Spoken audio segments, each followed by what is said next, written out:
میرے رسول کریم صلی اللہ تعالی علیہ وسلم سے ایک صحابی نے پوچھا حضور انسان بڑا کون ہوتا ہے؟ انسانوں میں سے بلا افضل کون ہوتا ہے؟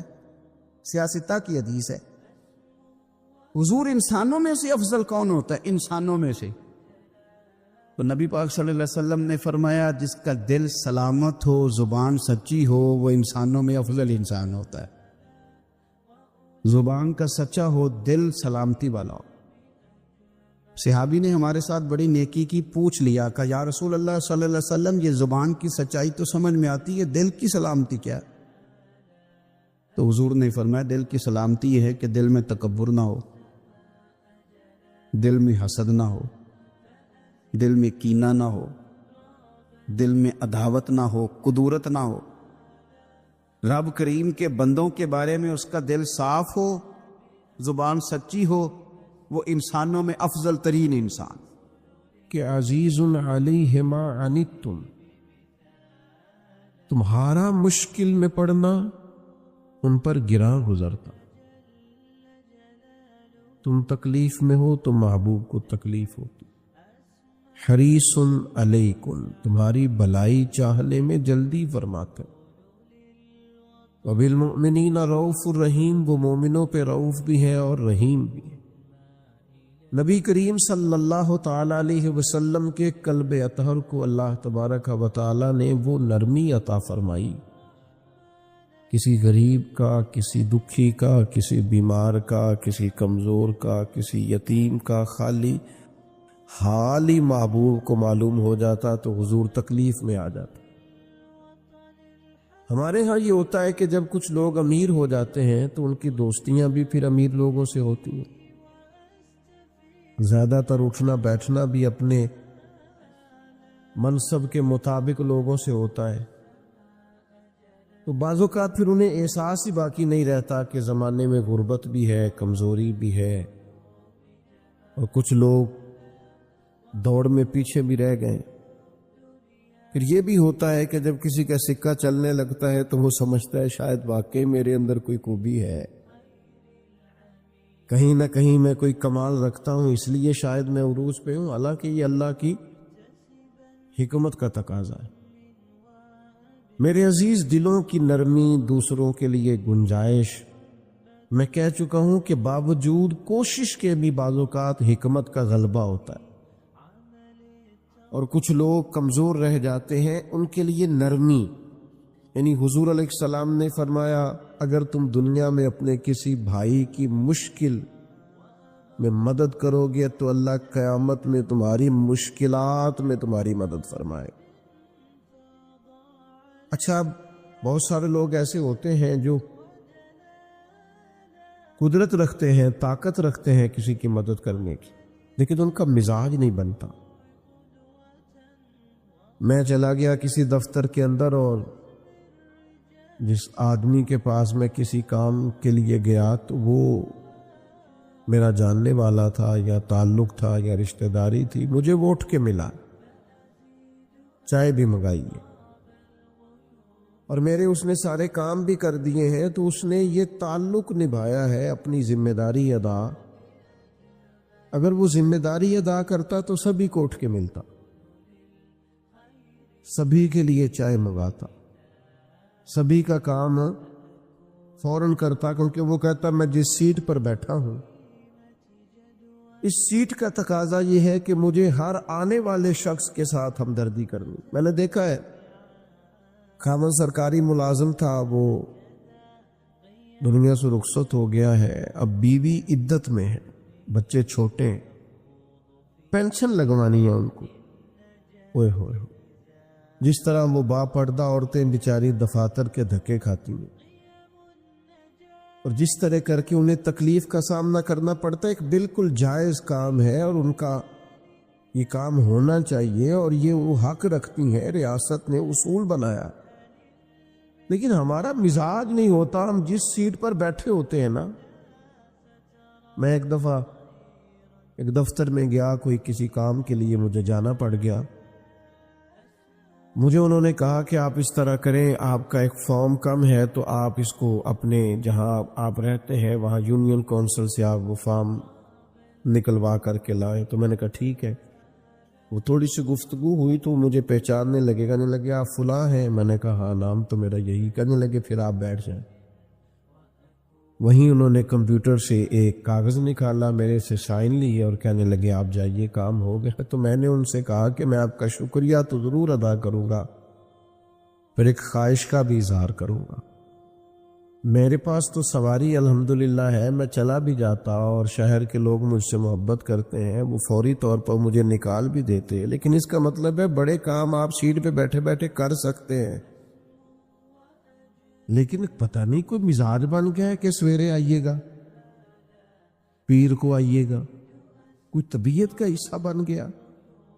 یہ حدیث کبھی یاد کر لے تو یہ اتنی قیمتی ہے کہ انسان کی ذہن سازی کر ڈالتی ہے. نبی کریم علیہ السلام نے فرمایا تم پر جو بارشیں برستی ہیں نا اور تمہیں جو رزق دیا جاتا ہے یہ تمہارے کمزوروں کی برکت سے دیا جاتا ہے. تمہارے اندر جو ضعیف لوگ رہتے ہیں نا, کمزور رہتے ہیں, ان کی برکت سے اللہ رزق دیتا ہے, بارشیں برساتا ہے.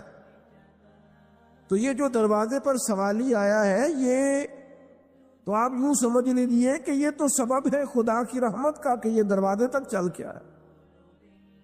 نبی کریم صلی اللہ تعالی علیہ وسلم نے ہمیں یہ مزاج دیا ہے کہ آپ کسی کی خوشی میں خوش ہونا سیکھیں. کسی کو آسانی میں دیکھ کر آپ کا دل ٹھنڈا ہو. کسی کے لیے جب آپ آسانی کریں. صحیح مسلم میں حضرت سیدنا ابو ہریرہ رضی اللہ تعالیٰ عنہ کی حدیث ہے, فرماتے ہیں قبیلہ مدر کے کچھ لوگ حاضر ہوئے تھے اور ان کی تکلیف بڑی زیادہ تھی. کپڑے پھٹے ہوئے تھے, چہرے اترے ہوئے تھے, محسوس ہوتا تھا غربت نے, تنگ دستی نے, قحط نے آ لیا ہے. حالات بعض اوقات, وہ سرائکی کے شاعر نے کہا تھا کہ میرا چہرہ ویخ حالات نہ پوچھ. تو آپ بعضوں کا چہرہ بتاتا ہے کہ انسان کس تکلیف میں. ان لوگوں کی کیفیت اس طرح کی تھی.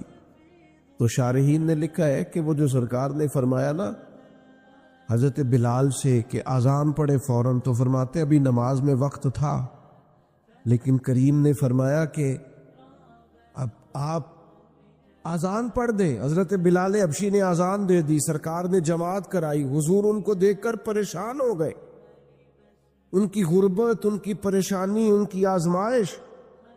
جماعت کرانے کے بعد خطبہ دیا, فرمایا تمہارے بھائی آئے ہیں, پریشان ہیں, ان کی مدد کرو. اگر کوئی کام تیرے میرے کہہ دینے سے ہو جاتا ہے تو کہہ نہ دیں, کر نہ دیں. کسی کی اشک شوئی ہو نہ جائے.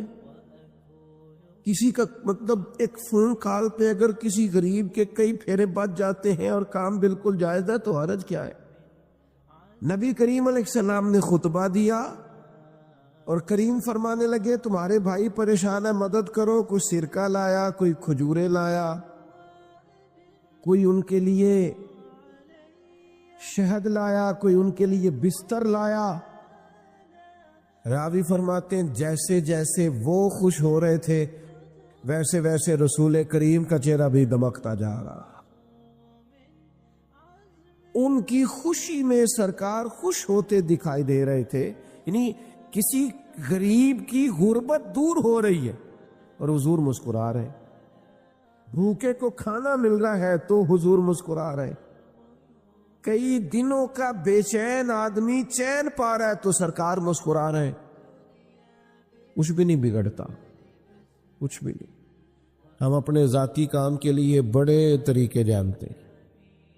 تو چلو جو نہیں بھی ہمارا واقف, جس سے نہیں بھی ہمارا تعلق, جس کے ووٹ تھوڑے ہیں, برادری زیادہ نہیں,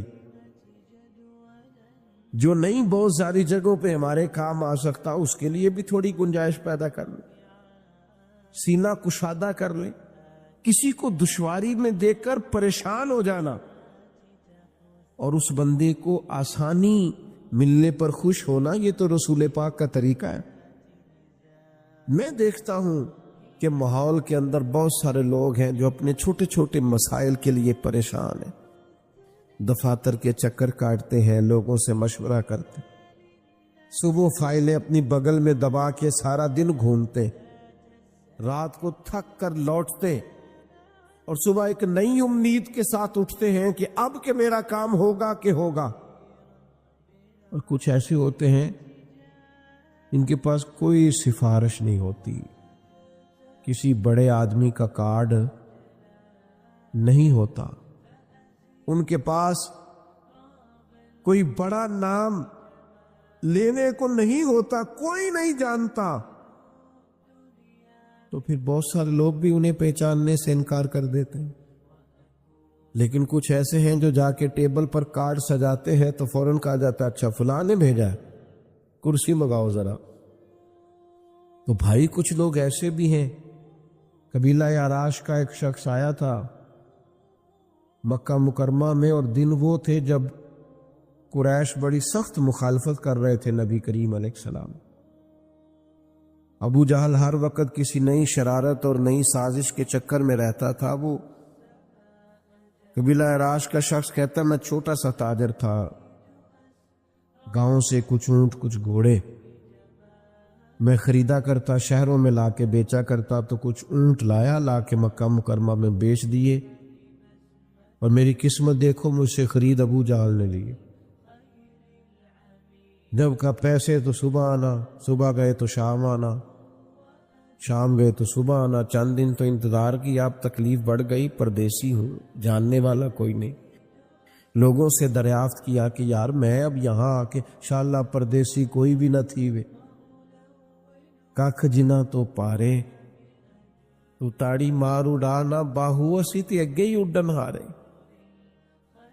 یہ بڑا تکلیف دہ منظر ہے، میں یہاں میرا کوئی واقف نہیں اور یہ میرے ساتھ حال ہے، اب میں چھوٹا سا، اتنے پیسے میرے ڈوب گئے تو معاملہ گڑبڑ ہو جائے گا۔ تکلیف میں اس نے پوچھا یہاں سردار لوگ کہاں رہتے ہیں، سرپنچ لوگ کہاں بیٹھتے ہیں، تمہارے یہاں قبیلوں کے بڑے لوگ؟ تو انہوں نے کہا کہ وہ جو ٹولیوں میں بیٹھے ہیں نا حرم میں، وہ سردار ہی ہیں۔ تو شخص کہتا ہے میں وہاں آیا تو وہاں بڑے بڑے سردار بیٹھے تھے، عتبہ، عتیبہ، شیبہ، امیہ بن خلف، ابو سفیان، بڑے بڑے لوگ بیٹھے تھے۔ میں نے ان کے سامنے بات رکھی، وہ کہنے لگے کون ہے جو تیرا مال دبا گیا؟ اور جب میں نے ابو جہل کا نام لیا پھر سانپ سونگ گیا سب کو، پھر کوئی بات کرنے کو تیار ہی نہیں تھا۔ میرے نصیب دیکھو، قریب ہی بیت اللہ شریف کے قریب رسول رحمت بھی عبادت میں مصروف۔ تو کہتے ہیں ایک شخص نے نا معاذ اللہ ثم معاذ اللہ نقل کفر نہ باشد، ازرائے مذاق کہا کہ وہ جو بیٹھے ہیں نا وہ تیرا مسئلہ حل کر دیں گے۔ تو میں پردیسی تھا، پتہ نہیں تھا، اس نے اشارہ کیا اور باقی ہنسنے لگے، سمجھا نہیں میں بات، پر میں حضور کی بارگاہ میں چلا گیا، جا کے میں نے عرض کی پردیسی بھی ہوں، مجبور بھی ہوں، اور یہاں کوئی جاننے والا بھی نہیں، بے کسوں کو رضا مجدہ دیجئے کہ ہے، غم زدوں کو رضا مجدہ دیجئے کہ ہے، بے کسوں کا سہارا ہمارا نبی۔ تو کوئی بھی نہیں ہے، مہربانی کریں۔ تو کہتے ہیں محبوب کریم علیہ السلام نے اس موقع پر ابو جہل سے اپنے تعلقات کی نوعیت کو بیان نہیں کیا، یہ نہیں فرمایا کہ حالات کیا ہیں۔ حضور اسی وقت اٹھے اور قربان جائیں اللہ کی ساری رحمتیں ساتھ ساتھ گویا چلنے لگی۔ ادھر سے ان کفار نے بھی ایک شخص بھیجا کہ یار وہ تو جا رہے ہیں، پتہ تو کرو ماجرا کیا ہوتا ہے۔ کہتے ہیں ابو جہل کے گھر گئے، دروازے پہ دستک دی، محبوب کو سارے رستے میں دیکھتا گیا کہ نظریں جھکی ہوئی ہیں، چلنے کا انداز بڑا دھیما ہے، میں کئی باتیں کرتا ہوں وہ ایک جواب دیتے ہیں۔ کہتے ہیں اس خوبصورتی سے چل رہے تھے، اس دھیمے پن سے، لیکن جب اس کا دروازہ آیا اور وہ باہر آیا تو پھر میں نے کریم کی جھکی ہوئی نظروں کو اٹھتے ہوئے دیکھا۔ غضب سے ان کے خدا بچائے کہ نور باری جلال میں ہے۔ فرماتے وہ دبدبا، وہ تنتنا، وہ وجاہت، حضور فرماتے اللہ نے روب کے ذریعے میری مدد فرمائی ہے. ابھی تو میں مہینہ دور ہوتا ہوں تو میرا دشمن کانپ رہا ہوتا ہے. کریم فرمانے لگے اس غریب کے پیسے دبا گیا, لا پیسے. دوڑا گیا, کہنے لگا جی ابھی لے کے آیا. بھاگا گیا, کوئی نہیں, یہ ہم نے ظالموں کو مضبوط کر دیا ہے اندر سے کنڈیاں لگا لگا کے. یہ ہم نے ڈر ڈر کے ظالم مضبوط کر دیے ہیں, ورنہ جھوٹ کے پیر, ظلم کے پیر, جبر کی عمر لمبی. یہ تو بیچارے گھونسلے سے زیادہ جلدی ٹوٹنے والے لوگ ہوتے ہیں. میرے کریم نے یہی سبق دیا ہے ہمیں. نبی کریم نے فرمایا اس کے پیسے دبا گئے. اسی وقت پیسے لے کے آیا, اور جب وہ پیسے اس شخص کی طرف بڑھ رہے تھے, پیسے اسے مل رہے تھے, پر وہ مڑ مڑ کے میرے کریم کے جلوے دیکھ رہا تھا, حضور کے جلووں میں کھویا ہوا تھا. ایسا کوئی محبوب کہیں ہوگا نہ کہیں ہے. دیکھو بیٹھا ہے چٹائی پہ مگر عرش نشیں ہے, اور ملتا نہیں کونین کو کیا کیا تیرے در سے. ایک لفظ نہیں ہے, ایک لفظ نہیں ہے جو تیرے لب پہ نہیں ہے. فاضل بریلوی کہتے ہیں واہ کیا جود و کرم ہے, شاہ بطحہ تیرا اور نہیں. یعنی ایک لفظ ایسا ہے جو کوئی سن ہی نہیں سکتا. نہیں سنتا ہی نہیں. کون؟ مانگنے والا تیرا. تجھ سے مانگنے والا نہیں, سنتا ہی نہیں مانگنے. واہ کیوں؟ کیونکہ میں تو مالک ہی کہوں گا کہ ہو مالک کے حبیب, یعنی محبوب و محب میں نہیں میرا تیرا. تو وہ بندہ بھی واپس گیا, اور یہ جو جاسوس بھیجا تھا وہ بھی واپس گیا. تو وہ تو سارے انتظار میں تھے وہاں کیا بنے گا. تو پوچھا کیا بنا, کا بننا کیا تھا. وہ تمہارا سردار تو کانپ رہا تھا وہاں, وہ جو جہاں بڑی ڈینگیں مارتا ہے اس کا تو حال ہی برا تھا, پسینے سے شرابور تھا. ابو جہل سے پوچھا ہوا کیا, کہنے لگا سمجھ کوئی نہیں آئی. پتہ نہیں کریم کے ساتھ کون سی طاقتیں تھیں, پتہ نہیں کیا اللہ تبارک و تعالیٰ نے انہیں روک دیا ہے. او بھائی ہمیں ہمارے کریم نے سبق یہ دیا ہے کہ کھڑے تو ہونا سیکھو کسی مظلوم کے ساتھ. تم تیاری تو کرو کسی ظالم کے مقابلے میں کھڑے ہونے. جب مزاج نہیں بنتا, طبیعت نہیں بنتی, وہ جی وہ ہماری لڑائی نہیں ہے. میرے ابا جی کہا کرتے تھے پڑوسیوں کی آگ اس لیے بھی بجھا دینی چاہیے کہ ان کی نہ بجھائی تو ہمارے گھر آ جائے گی. اس لیے بھی کبھی کبھی بجھا دینی چاہیے کہ اگر وہ جلتی رہی تو ادھر بھی, تو کبھی اس لیے بھی ظالم کا ہاتھ پکڑ لینا چاہیے کہ یہ زیادہ مضبوط ہو گیا تو کسی اور کو بھی نہیں چھوڑے گا. تو بھائی اسلامی عقائد میں سے نا ایک بنیادی عقیدہ آخرت ہے. جن چیزوں پر انسان ساری زندگی اعمال کرتا ہے وہ چیزیں ہوتی ہیں جو اس کے عقیدے میں شامل ہوتی ہیں. عقیدہ جس طرح کا ہوتا ہے اسی طرح کا انسان عمل کرتا ہے. جو اس کی سوچیں ہوتی ہیں, جو افکار ہوتے ہیں, اسی طرح اپنے شب و روز گزارتا ہے. جن لوگوں کا عقیدہ آخرت مضبوط ہوتا ہے نا کہ ہم نے اللہ کی بارگاہ میں کھڑے ہونا ہے, ہم نے اس کی بارگاہ میں جا کے اپنے اعمال کا حساب دینا ہے, عقیدہ آخرت مضبوط ہو تو لازمی طور پر اعمال سنور جاتے. انسان جواب دہی کے تصور کے ساتھ اپنے معاملات زندگی کو بار بار صحیح کرنے کی کوشش کرتا ہے. عقیدہ آخرت اسلامی عقائد میں بنیادی فکر کا عقیدہ ہے, اساس ہے عقائد. اگر کسی شخص کا یہ خیال ہو جائے کہ میں بس یہی زندگی ہے, کھا لو پی لو موج کرو, تو ظاہر ہے وہ فنا کا نام جب رکھ لے گا زندگی کو اور وہ دوبارہ اٹھنے کا قائل ہی نہیں ہوگا تو وہ تو کسی قانون کا پابند ہی نہیں رہے گا. وہ تو کسی چیز کی پابندی نہیں کرے گا, کسی چیز سے پرہیز نہیں کرے گا, من چاہی زندگی گزارے گا. عقیدہ آخرت، اللہ کی بارگاہ میں کھڑا ہونے کا تصور، یہ انسان کو سوار دیتا ہے. یہ ایک ایسا مراقبہ ہے جو تزکیہ نفس کر دیتا ہے. انسان کا باطن سنور جاتا ہے، اخلاقیات میں تبدیلی آتی ہے. پھر کوئی کیمرہ بھی نہ لگا ہو نا، کوئی بھی نہ دیکھ رہا ہو، تو بندہ پھر بھی نیک ہو جاتا ہے، کیونکہ اس کا خیال ہوتا ہے میرا رب مجھے دیکھ رہا ہے، صبح قیامت میں اپنے رب کی بارگاہ میں کھڑا کیا جاؤں. تو عقیدہ آخرت کی مضبوطی، اس تصور کا مضبوط ہونا امت مسلمہ کے لیے نہایت ہی ضروری ہے.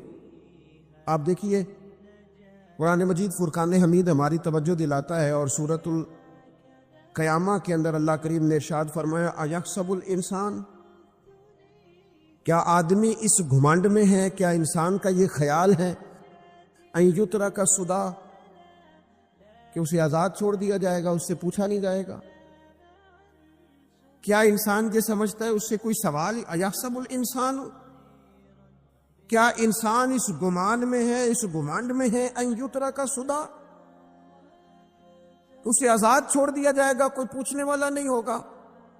اسے آزاد نہیں چھوڑا جائے گا، اس پر پابندیاں ہیں، اس پر کچھ قیود ہیں، اسے کچھ حدود بتائی گئی ہے، اسے ایک دائرہ کار دیا گیا ہے، اسے بتایا گیا ہے کہ یہ حلال ہے، یہ حرام ہے، یہ تیرے لیے جائز ہے، یہ تیرے لیے جائز نہیں ہے.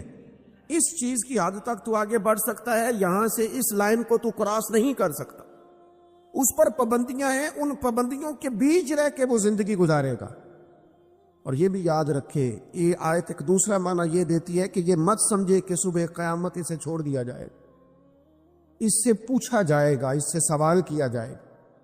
اللہ کی بارگاہ میں جب یہ کھڑا ہوگا تو اس سے اپنے اعمال کا حساب دینا ہو. لازمی طور پر ایک عدالت صبح قیامت لگے گی، جس عدالت میں مجرم پیش ہوں گے، انہیں اپنے جرموں کا حساب دینا ہے. ظالموں کو کھڑا کیا جائے گا، ان سے ان کے ظلم کے بارے میں باز پرس ہو. تو لازمی طور پر عقیدہ آخرت کی مضبوطی انسان کو مضبوط کرتی، اس کے اعمال پر پیرے بیٹھ جاتے ہیں. وہ پھونک پھونک کر قدم رکھتا ہے، سوچ کر جملے بولتا ہے. وہ کوئی بھی معاملہ کرتا ہے تو اس میں اس کا خیال ہوتا ہے کہ میں نے دنیا سے چلے جانا ہے، میرے پاس پتہ نہیں کتنا وقت بچا ہے، لہذا مجھے آخرت میں پیش ہونا ہے. اپنے معاملات کی آسانی کے لیے، وہاں کی آسانی کے لیے میں یہاں تھوڑا سوچ سمجھ کے چلوں. رب فرماتا ہے تجھے ایسے ہی آزاد نہیں چھوڑا جائے گا، آزاد پنچھیوں جیسی زندگی نہ گزار. صبح قیامت کے معاملات کو پیش نظر رکھ، اس پر غور کر. یہ تصور گھر کے باہر بھی پورا مضبوط ہونا چاہیے، اور گھر کے اندر بھی پورا مضبوط ہونا چاہیے. انسان اپنے مالک سے ڈرے اور قیامت کے دن اس کی بارگاہ میں حاضری کا یقین رکھے، اور وہ یاد رکھے کہ یہاں جو کچھ وہ دیکھے نا، بچوں کو استاد پڑھاتا ہے، محنت کراتا ہے، اگر بچے نہیں پڑھتے تو ڈانٹتا بھی ہے، سمجھاتا بھی ہے، قائل بھی کرتا ہے. اور جب وہ آخری بات کرتا ہے تو پھر وہ پتہ کیا کہتا ہے؟ چلو ٹھیک ہے، اگر نہ پڑھو گے تو امتحان تو آنا ہی ہے نا، رزلٹ تو آنا ہے، پیپر میں بیٹھو گے نہیں آئے گا، فیل ہو جاؤ گے. یہ لاسٹ پر یہ بات ضرور ہوتی ہے، اور یہ امتحان دینے کا تصور اور امتحانی سینٹر میں جانے کا خیال طالب علم کو مجبور کرتا ہے کہ میں اسباق تیار کروں، میں بار بار اس پر غور کروں، میں کتاب کو سمجھوں، میں اس کو حل کروں چیزوں کو، تاکہ جب میں مرکز میں جاؤں پرچہ دینے کے لیے امتحانی سینٹر میں تو پھر مجھے پریشانی کوئی نہ ہو. بس سمجھانے کے لیے بات عرض ہے کہ یہاں لوگوں کو بتایا جاتا ہے، قائل کیا جاتا ہے یہ حلال ہے، یہ حرام ہے، یہ تیرے لیے ٹھیک نہیں ہے، یہ تیری حدود ہیں، یہ تیرے قیود ہیں، یہ تیرا دائرہ کار ہے. لیکن اگر پھر بھی کوئی بندہ باز نہ آئے، پھر بھی کوئی شخص باز نہ آئے، تو پھر اس کو کہا جائے گا صبح قیامت اللہ خود حساب لے لے گا. پھر تجھے مالک اپنے سامنے کھڑا کرے گا، ثم لتسألن یومئذ عن النعیم. پھر وہ تجھ سے ایک ایک نعمت کے بارے میں سوال کر لے گا، پھر تجھے جواب دینا ہوگا. تو اس تصور کو اپنی زندگی میں لاگو کریں کہ ہم نے مرنا ہے، اللہ کی بارگاہ میں جان. اس تصور کو پوری طور پر طاری کریں اپنے ذہنوں میں. یہ جو رسمی سی بات ہے نا، پتہ نہیں کب چلے جانا ہے، جو جانے والے ہوتے ہیں ان کی کوئی تیاری بھی ہوتی ہے. جن کو پتا ہوتا ہے نا وہ رمضان المبارک میں نا کئی دفعہ ایسا ہوتا ہے کہ ٹکٹیں نہیں مل رہی ہوتی اور عمرے کے ویزے لگ چکے ہوتے ہیں، تو ایجنٹ کہہ دیتے ہیں جانے والوں کو کہ تیاری رکھنا، کسی وقت بھی میرا فون آ جائے گا. تو لوگوں نے بیگ باندھ لیے ہوتے ہیں، سامان تیار کر لیا ہوتا ہے، سارے انتظامات کر کے رکھے. کیوں؟ کہ پتہ نہیں کس وقت بلاوا آ جائے گا. تو روز کہتا ہے پتہ نہیں اللہ کی جانب سے کس وقت بلاوا آ جائے گا. پھر اپنی تیاری بھی تو یار کچھ بتانا، میں بھی بتاؤں آپ بھی بتائیں. پھر ہم اپنے آپ سے یہ بھی تو سوال کریں نا کہ جہاں اچانک جانا پڑے اس کے لیے تیاری ہوتی. تمہاری تیاری کیا ہے اگر اچانک جانے پڑے اس کی بارگاہ میں؟ کیا تیاری؟ روز دیکھ رہے ہیں نا کچھ لوگ روڈ پہ چڑھے تھے پہنچ نہیں سکے، ہاسپٹل گئے تھے پہنچ نہیں سکے، کچھ لوگ کسی فیلڈ میں کام کر رہے تھے ڈگری نہیں مل سکی، جا ہی نہیں سکے، وقت آ گیا. تو اگر وہ ٹائم آ جاتا ہے اس کی بارگاہ میں حاضر ہونا پڑ جاتا ہے. تیاری کیا ہے؟ نبی پاک علیہ الصلوۃ والسلام گھر کے اندر اپنے گھر والوں کی تربیت کے لیے اور تعلیم امت کے لیے ایک دعا مانگتے تھے. حضرت عائشہ صدیقہ کہتے ہیں حضور دعا مانگتے تھے، مشکات میں موجود ہے. کیا دعا تھی؟ اللہم حاسبنی حسابا یسیرا، اے اللہ ذرا حساب آسان کر کے لینا. یہ حضور تعلیم امت کے لیے دعا مانگتے، اللہ حساب ذرا آسان کر کے